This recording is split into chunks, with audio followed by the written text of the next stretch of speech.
您现在看到的这位名字叫做刘虎。刘虎啊，不算是公众人物，但是在媒体界啊，他的知名度挺高的，名气也挺响的。他是前新快报的记者啊，有人甚至把他称之为中国现在残存的几位调查记者之一。就是这位刘虎啊，在2月1号这一天被成都市的警方给带走了。几乎在同时，他的合作伙伴兀英娇在河北也被警察给抓走了。消息传出来之后，在媒体界立刻就炸了。你想想，国内现在的舆论环境，那本来就已经非常的严苛了啊！现在警方又公然抓记者，那大家都在纷纷抗议成都市的警方在打击报复，在伤害现在本就非常微弱的舆论监督的力量，呼吁警方放人。2月2号这一天啊，成都市的警方发布了一个警情通报，说刘虎啊和他的同伴涉嫌诬告陷害罪和非法经营罪，被采取了刑事强制措施。我们今天就来讲一讲刘虎的故事。事情的起因啊，要从1月29号开始讲起啊。1月29号这一天呢，刘虎和他的同伴兀英娇呢，在他们的自媒体的公众号叫做法舆情上发表了一篇文章。这篇文章的标题叫曾逼死教授的四川县委书记，如今又把招商企业逼向了破产。这篇文章主要讲了这么一个故事啊，说山西有一位商人，名字叫做王立军。我一开始看这文章的时候，我还以为就是那王立军放出来了之后又经商了呢啊，一模一样的名字。不是，这个商人的名字就叫王立军，跟那重庆市的那休假式治疗跑到那个大使馆里的那个王立军完全同名同姓。这王立军呢就讲啊，在2020年的时候呢，綦江县搞招商引资嘛，到那个地方呢，他就跟綦江县签了一个招商引资的协议，就准备在綦江县那地方建一个月子中心。双方签了这个协议，然后呢就约定他在那儿成立一家企业，注册资本金不低于5000万，一期投资7000万，然后呢2021年完工。这之后呢，当地政府要给他们提供一站式服务，就有环保啊、环评啊、规划这方面啊。他说有些这东西都合格了之后呢，他们就开始施工。结果后来呢，他说遇到了问题。2021年的时候啊，就是来了一个新的县委副书记。这个新的县委副书记就把他找过去了，说勒令他们停工，说这个你跟过去的那个领导班子签的协议我们都不认了。而且这个县委副书记还跟他讲，他说我们现在看上的这块地想要搞幼儿园，给你搞一个其他的地方，你到其他地方去搞去。而且还威胁他说啊，你这个一个外地的商人怎么敢到我们这个地方来投资呢？然后这王立军呢，你想想，作为一个县委副书记跟他这么讲话威胁他，是吧？他就觉得非常愤怒，于是呢，他就12次举报这个县委书记，说这县委书记想逼死他，因为他现在这个企业投资了1200万呢，然后呢，钱砸进去了之后，这工程也没完事儿啊，然后现在呢，入不敷出了，那整个资金链都断裂了啊。文章大致的内容就是如此。这篇文章在1月29号发完之后啊，不久，这刘虎他们就把它删了，具体什么原因我们也不清楚。但1月31号晚上的时候呢，刘虎收到了这成都市啊这纪检委啊的一个短信，就跟他说啊，我注意到你这个发的这篇文章啊，我们希望你能够配合调查啊，核实一些情况。然后呢，并且提醒他说啊，这个举报政府官员呢要注意合法合规，采用合规合法的途径啊来进行举报。哎，告诉了一个电话，让刘虎主动跟他们联系，发了2次。刘虎呢没有立刻给这个成都市的纪委回电话啊，也没有微信。第二天上午10点钟的时候呢，他回了一个短信，他说啊，我这个不是举报，我就发了一篇文章，我发文章呢又不需要向你们纪委打招呼，对不对？不属于举报吗？如果你们要想核实信息，你跟那个当事人联系，这当事人叫王立军，他把王立军的电话也留给了这个纪委啊。但是据刘虎的朋友讲啊，他是在2月1号上午10点钟啊回了这封信，中午1点钟的时候呢，他准备坐高铁上北京，就从家里头打车去高铁站，从此呢他就失联了，家里就找啊，找来找去找不着。那么2月2号这一天，人家纪委通知他们了，说你这个刘虎涉嫌非法经营罪，还有诬告陷害罪，已经被采取刑事强制措施了。那么紧接下来的问题就是啊，那么刘虎啊，他这个非法经营罪也包括这个陷害罪、诬陷罪到底成不成立呢？那我们接下来就要分析一下这个问题啊。在分析这个问题之前呢，我在这里还是给大家简单介绍一下刘虎的背景。刘虎啊，我刚才不是讲了吗？他是《新快报》的记者，他是个重庆人，1975年出生，今年呢实际上已经51岁了啊。早年呢都是在一些地方的报纸啊去从事职业啊。后来呢，他在这个2018年的时候，他投身了自媒体。所以我在网上看到一张名片，这张名片上他写的叫独立写作者，他自己呢写了3条。他说改变中国高考加分制度，然后影响了茅台的股价。第3个呢，就是当时那个白银的那个恶魔案呢，他当时起到了非常大的作用。这3条，这应该说是他职业生涯过程中间非常骄傲的3次报道。这3次报道呢，我给大家简单介绍一下啊。大家都知道，中国当年高考加分比较乱嘛，各种各样的加分，除了少数民族加分呐，还有特长生加分呐。当年在重庆呢，这加分项里面就有一项，就是奥数比赛，然后可以加分。这奥数比赛加分呢，既有国家级的，也有他们重庆市自己的。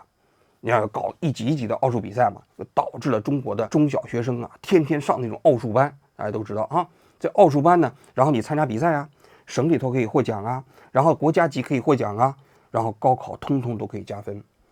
当时刘虎的报道就质疑说，这种加分政策本身不合理。一方面它导致小学生他这个课业负担非常重，那你天天搞奥数嘛，正儿八经的学校的学习都不学了。那有一段时期这个奥数的补课非常疯狂啊。另外一个呢，国家级的这个比赛应该说还比较严肃，但是地方级的这个比赛有的时候就容易出现一些猫腻。那你这个给高考加分的话，那这不就是因为腐败提供一条通道吗？所以他的报道出来之后，在2006年，那么重庆市就出台了一个规定，国家级的奥数比赛你获奖了仍然加分，但是地方级的比赛你如果获奖了以后就不再加分了。所以刘虎说他是改变了中国高考加分制度，这第一个啊。第二个呢，就是茅台股价，这是怎么回事呢？这挺有意思的啊。大家都知道茅台是中国这第一酒家啊。刘虎呢，他经过调查就发现，这茅台有很多虚假宣传。这虚假宣传都有哪些呢？你比如说最知名的，说茅台经常宣称他们当年不是100多年前获得个巴拿马万国博览会金奖吗？这茅台一直宣传这个100多年前他获得这个国际荣誉啊。但是刘虎呢，就通过他的调查查阅历史资料，发现根本没有这回事儿，都是茅台自己往他自己身上贴金，这是假的。另外一个呢，他就说茅台也经常对外宣传中华人民共和国成立的时候开国第一宴，这茅台呢就是当时国宴用酒。那你想想，这不就是跟新中国的历史连在一起吗？这刘虎调查发现也是假的。为什么是假的呢？因为当时这个茅台所在地是贵州。1949年10月1号，中华人民共和国成立的时候，这贵州还属于国民党控制的区域。那你想想，国民党控制区域里头的茅台酒能穿越敌占区为北京送茅台酒吗？不太可能嘛。而且那个年代在北京也没有什么茅台不像现在你那个茅台镇的酒，那北京有库存。所以他查阅历史资料之后发现，其实1949年的国宴用酒是汾酒，根本就不是茅台。是1950年国庆1周年的时候搞了一个国庆宴会，这个时候才用的茅台。但是茅台呢，把1950年国宴用酒篡改成了1949年开国第一宴，虚假宣传，对吧？你比如说当年红军到茅台镇的时候贴了告示，说要保护当地的文物其中就包括茅台，讲的这个红军当时秋毫无犯呢。后来他经过调查发现不是这么回事，说红军根本没有秋毫无犯，到那个地方把所有的茅台酒都给没收了，完事之后他们就自己给喝了。查阅了很多当年红军将领的回忆录，而且当年不是网上有一个流传的告示吗？这告示就是红军到了茅台镇贴的那个告示。他说他调查发现，说这个告示是假的，伪造的，不是真的。所以这又戳穿了茅台的这个虚假宣传你比如说那茅台就讲的是53度的飞天茅台这个度数是水和酒最佳的这么一个比例然后呢，他说实际上茅台原先就是60多度，这60多度后来怎么降到53度的呢？是因为茅台酒要出口，人家外国人喝酒喝不了这么高的酒喝了之后脑袋疼，所以后来有关部门就跟茅台说，你把它降一降，降到53度，然后就降到53度了。然后呢，因为一开始口感不好，说很辣嘛，说必须存放3年才能出厂。但这些都是非常偶然的因素，茅台就把它宣传成了好像他们什么传统工艺啊，什么怎么酿造啊，最后这么一个天人合一的这么一个东西啊。那么这个当时他的报道出来影响也很大，据说茅台股价大跌啊，茅台一开始还让他们删稿，最后好像也是不了了之了。那么这是第2起事件。第3起事件呢，就是甘肃白银那个杀人案，大家都知道白银那个地方，那么每隔几年就有一个女孩子被强奸之后给杀死，然后这个案子在当地办了很多年也查不到嘛，查不到呢，这个案子就成了无头案。这个刘虎呢就一直关注这件事情，写文章啊，然后最后前几年这个案子呢，那是由于生物技术 DNA 技术发达了，然后抓到了这个凶手，最后这个凶手也被判了死刑啊。所以他自己引以为傲的是这3件事儿。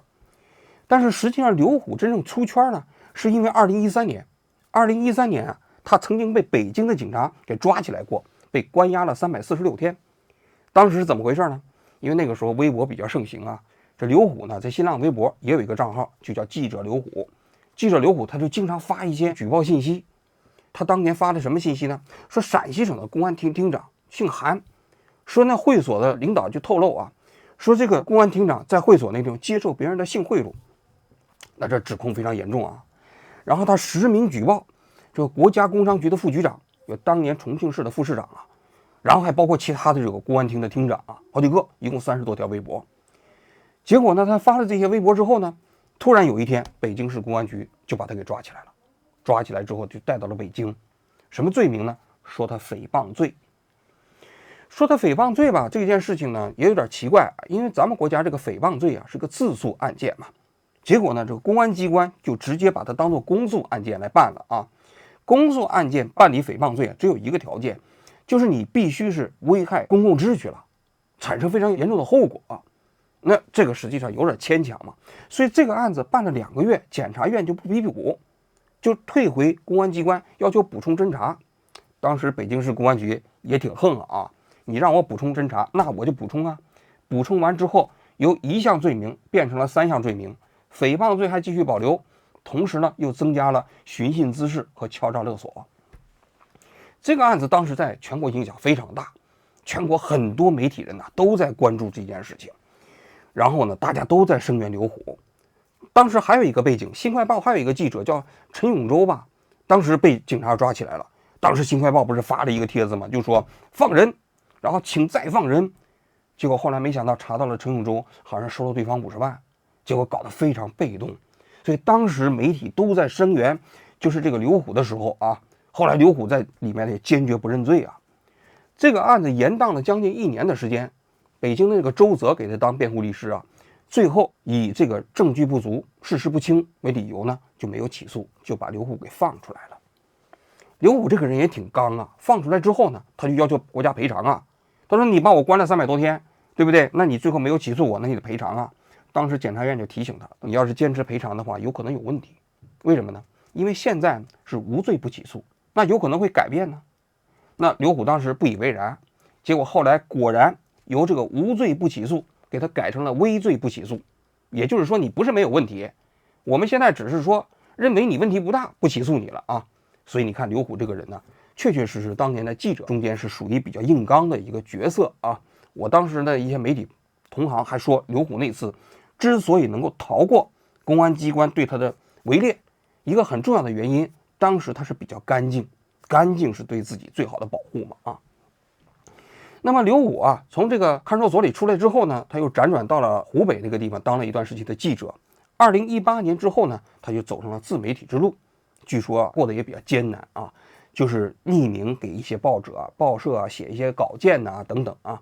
然后我看他去年的时候，他就搞了一个公众号，这个公众号的名字就叫法舆情，他的合作伙伴就是这个吴英娇。这吴英娇年纪比较轻啊，30出头，这刘虎呢那已经50岁了啊。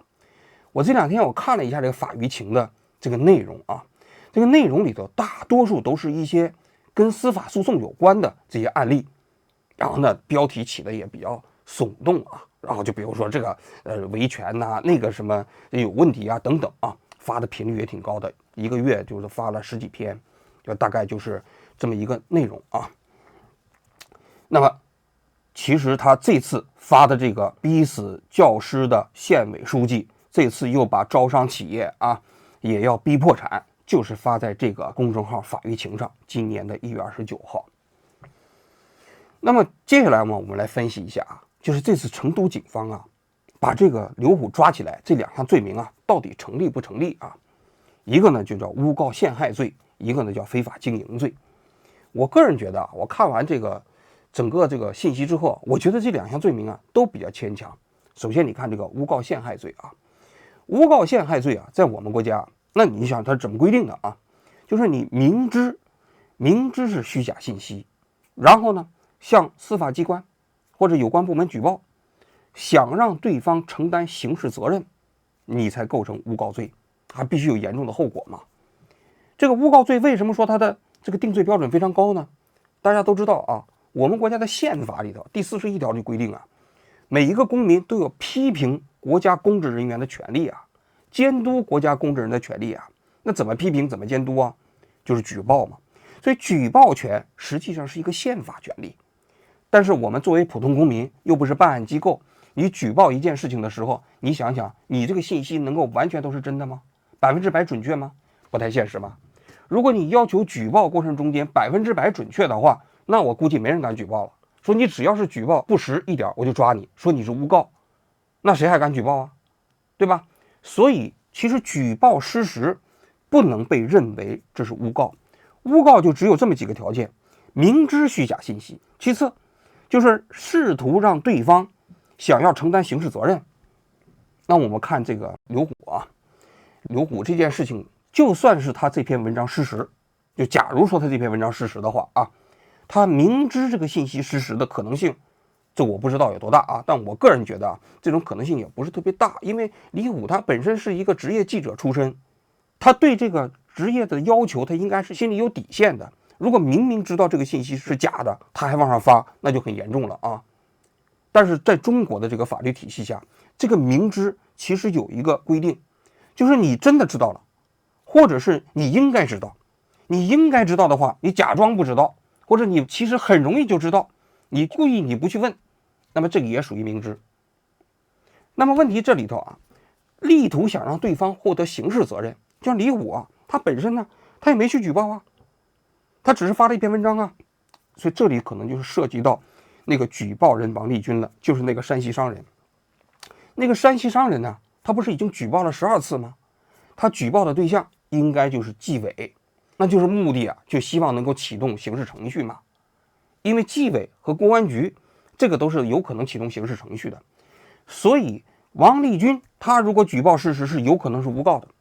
所以这个诬告罪啊，如果成立的话，只有一个条件，就是这个王立军跟这个李虎啊2个人合谋呢，就想把这个当地这个县委书记叫蒲有发，把他弄进去，弄到局子里去。所以2个人呢就分工合作，王立军呢到有关部门去举报，然后呢刘虎呢在他自己的公众号里头发文章，遥相呼应啊。这个罪方式啊，就力图把这个蒲有发给弄到监狱里头去。但即便如此啊，还要看是否造成严重后果了呢。那这2个人举报，如果有关部门也没有对这个蒲有发采取刑事强制措施，甚至都觉得这就是个谣言没理的话，那也很难构成就是这样的一个严重的后果嘛。但不管怎么说，现在因为有关的信息还没有披露啊，我们还不知道，我们要看下一步啊，警方会披露什么信息。第二个呢叫非法经营罪。那么非法经营罪为什么会定这个罪名啊？大家现在都在猜，刘虎给这个王立军发文章啊，他实际上就收了钱，收钱发文章。那么收的钱呢，可能还不低，因为我们国家非法经营罪的定罪标准啊，最高检察院和最高法院出台了一个司法解释，就你立案的标准是5万块钱。所以刘虎极大概率是收了王立军的钱，于是呢发了这篇文章。但是问题是啊，非法经营罪啊，在我们国家啊，它实际上主要一个是首先是经营行为，第二呢，就是你破坏的都是一些特许行业的经营行为，比如说香烟是特许经营，你随便去卖香烟，你没有特许的执照，那这是属于非法经营吗？还比如说炸药，这个东西不能随便卖啊，你搞过来一点之后，你在市场你就卖，这个也属于非法经营。还有你比如说非法出版，这个在中国出版是需要牌照的，那你呢偷偷摸摸的搞一些这个法轮功的书籍啊，你在中国你卖，对不对？你肯定这是属于非法经营啊。但是就算拿钱来发文章，这件事情算不算是非法经营呢？这争议就比较大了啊。你想啊，发文章这件事情算经营吗？算经营活动吗？这个很难算得上啊，因为你就算是媒体行业，你发文章，它是为了满足公共利益，满足公共利益啊，这东西它很难，它算是一个经营性活动。所以就是这项罪名啊，其实给人感觉也是非常牵强的。但是我不是讲了吗？最高人民法院和最高检察院曾经在前几年发过一个司法解释，这中间曾经讲过，他说你如果收钱删帖，或者以盈利为目的，明知虚假信息在网上发帖，造成严重后果的，这就算非法经营。按照这个非法经营罪，这个刑法的第225条来处理。那这个定罪标准就低了。你想想，明知虚假信息，有偿发帖，这两个这个要件，再加上一个后果严重，后果严重在中国标准非常非常低，转发超过500次，这就属于后果严重了啊。所以你可以看到了，如果按照这个标准，那么只要刘虎他们发的这个信息是假的，而且他们明知是假的，那这个非法经营罪作为一个口袋罪，就能把他们装到这个罪名里头去了啊。这是我们对两个法律的这个分析啊。紧接着我们来讲一下这件事出来之后，很多媒体人都在声援刘虎啊，说其实这件事情是官方政府部门就是对刘虎进行打击报复，就是在压制现在本来已经非常脆弱的舆论监督环境了。这个观点呢，我部分同意啊。首先是官家啊，这打击报复刘虎，我觉得这个确确实实给人感觉可能性很大。为什么？你想想，1月29号发的帖子，2月1号就把他抓了，中间还隔了一个周末。那政府官员天天在加班吗？996吗？是吧？这么快就把刘虎给抓起来了。我相信可能是看刘虎不顺眼已经很长时间了。那么这篇文章发了之后，可能正好找了一个理由就把他给抓了。你说对刘虎进行报复，那长期你天天搞这些媒体报道，这个搞政府，那政府肯定看你不顺眼，对吧？但是就是说政府这件事情啊，是不是对舆论环境、舆论监督环境的打击呢？我觉得这件事情可探讨。为什么呢？因为我个人认为啊，刘虎现在假如说他真的是收钱发帖，你很难把这种行为归结为舆论监督。我仔细看了一下刘虎的这篇报道啊，我姑且把它当作报道。那么如果把这篇文章当作一个报道的来讲，那我个人来讲它不太合格。为什么呢？因为它首先全部是单方信息，全部这信息来自于那个商人王立军呐，而且它的标题也包括内容都写得非常耸动。你就比如说逼死教师的县委书记，那么现在媒体也有去调查了啊，他所说的那个逼死教师的那个县委书记，县委书记的名字叫蒲有发，大家都知道。那个教师呢，实际上姓驼，当年是跟綦江县政府好像是有这个冲突，然后最后呢，在拆迁过程中间有矛盾嘛，最后这个教师就自杀了。自杀了呢，刘虎说是这个蒲有发把他逼死的。那么那个自杀的那个教师呢，他曾经举报过这个蒲有发。但是大家想一想，你举报过这个蒲有发，能不能就说明是蒲有发把他给逼死的呢？显然不太能，对吧？就是这个证据链实在是太弱了，对吧？这是一个方面。第二个，他在这篇文章里头又讲，这个县委书记要把这个企业逼破产，但是通篇过程中间啊，你都看不见这个县委书记，那都是一个县委副书记跟他说的，口头说的。那么县委副书记跟这个王立军口头讲的，能不能当做证据呢？我个人认为不能当做证据。这县委副书记如果想陷害县委书记呢，他看这个县委书记挡住他仕途了，就跟这个王立军说，我告诉你啊，这个县委书记现在想霸占你这个地方，想做幼儿园，言下之意你赶紧去举报。那这个东西啊，能不能成为证据？肯定不可以。作为一个记者，如果你是一篇报道，肯定得去核实，对不对？你得去找这个县委书记去问，你到底有没有奔着这个幼儿园呢？想搞事情啊？那你不能采用单方信息。这第二个方面。第三个方面，他不是讲了吗？这个人投资1200万，然后呢，当地政府要把他逼破产了。我看完这个报道的时候，我有很多疑点。你就比如说，他2020年签署了协议，2021年准备竣工，但2021年大家都知道是什么？中国国内不是搞疫情吗？所以他2021年他没有竣工吗？这工程就是个半拉子工程，是个烂尾工程。所以存在不存在这种可能性呢？就是等到疫情结束之后，他发现在当地啊，现在出生率现在暴跌，搞月子中心呢也没什么前途了，我不想搞了，这项目就烂在这儿了。烂在这个地方呢，那当地政府呢可能就觉得你没有履约嘛，因为你当时说了投资7000万嘛，注册资本金5000万嘛，2021年竣工嘛，你都没做到嘛，所以双方可能啊就是都没有履约。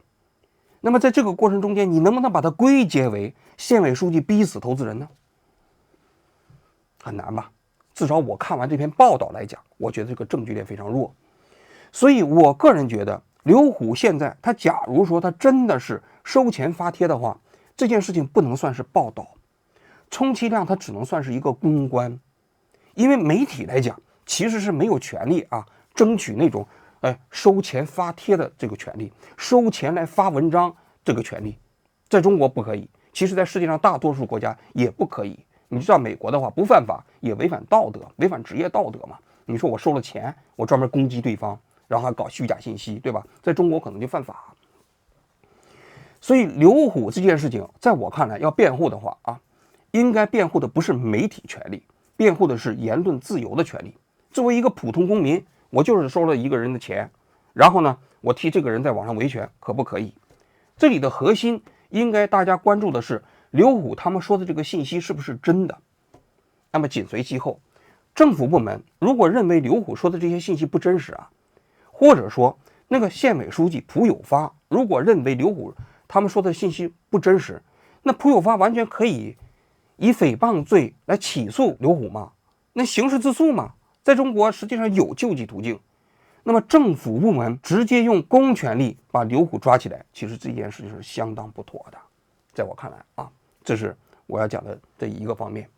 第二个方面啊，就是从媒体的角度来讲，刘虎这个人早年是做记者的，后来呢他不就是开始做了自媒体嘛。这个在中国自媒体搞舆论监督，那实际上是没有空间的，我可以这么讲。为什么呢？因为自媒体啊，你要想像一个媒体一样，你首先得过几关。首先你比如说你在中国，你得拿到采编权，你是不可能拿到的，对吧？政府不会把你当做一个媒体，所以你就享受不到媒体的权利。大家还记得2013年刘虎当时被北京警方抓起来，为什么最后他能全身而退？我觉得有一个非常重要的原因，他当年是新快报的记者，他自己也没收钱，所以呢就算他举报的不完全是真的，那基于公共利益也有免责的这样的一种条件嘛。但你现在是自媒体了，你没有媒体的资格了，那这个你如果不真实，你需要承担的法律责任就高多了，这一个方面。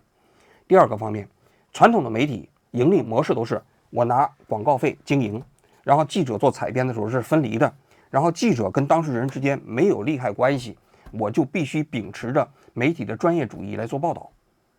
但是在中国，你现在的自媒体能成长成这样的模式吗？不可能。为什么？因为你的媒体想做大了，政府分分钟把你弄死。我在国内的时候做局面，大家都知道，我们1年多的时间里头，那就已经做起来了啊，在国内就影响差不多社会新闻排在 No.1。但是呢，这个网信办一纸封杀令，那我们这栏目就死了，我呢本人就消失了，在中国就不能再从事这个工作了，那谁还敢投资这个行业？所以你可以看到自媒体啊，你做不大，在中国，尤其是你想做那种比较尖锐冲突的社会新闻是没可能的。所以最后刘虎啊就走上了什么道路呢？就是你看这当事人把案卷给我，给我提供信息，然后我收一点钱，然后我给他发帖。这条路在我看来法律风险极其巨大，因为你收了当事人的钱，你就不可避免的受当事人利益的影响。就我刚才讲的，如果作为一个记者，那篇报道你必须去平衡报道，去到当地政府去采访，但是你收了当事人的钱，你还能去到当地去采访吗？你还愿意打电话去核实这个信息吗？你万一核实的这个信息对你的当事人不利，那你还能收钱吗？你做不到了呀。所以它这种模式就必然带来了它的报道过程中间的真实性的风险。王立军给他提供的信息，他基本上就按照王立军给他提供的信息来组了这篇稿子。但是你要知道，中国现在最高法院、最高人民检察院这个司法解释明确告诉你了，你收费发帖，如果明知不真实，就属于非法经营。这就是悬在刘虎头上这个达摩克利斯剑。所以实际上在中国民间自媒体还想通过这种方式搞经营的话，在我看来是死路一条。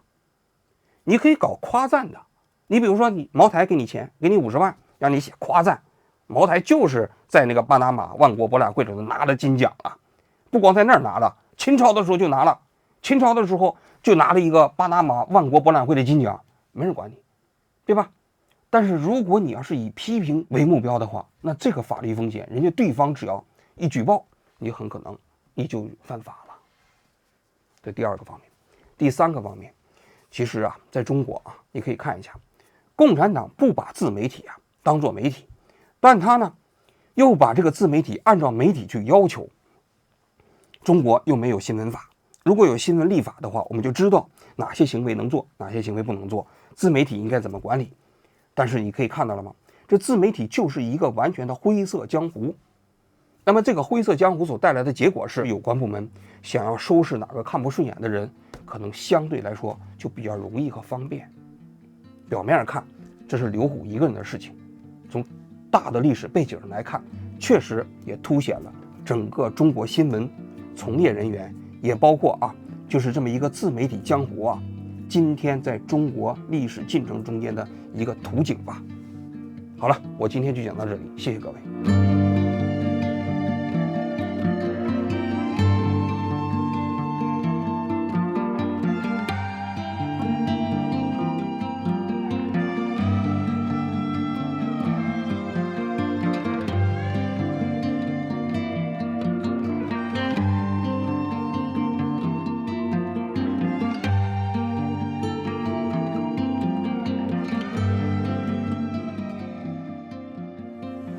Hi, question from AFP. Rights group Reporters Without Borders on Tuesday condemned the detention of a 国际记者组织谴责了中国的调查记者刘虎被拘留，他报道了当地官员的腐败。另外一个记者吴英娇也被拘留，中方。你提到的具体案件，中方的有关主管部门已经发布了消息。我要强调的是，中国是法治国家，中国的司法机关依法办案，法律面前人人平等。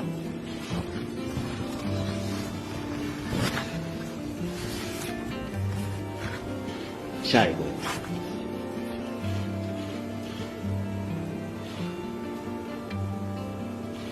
大家还有其他问题吗？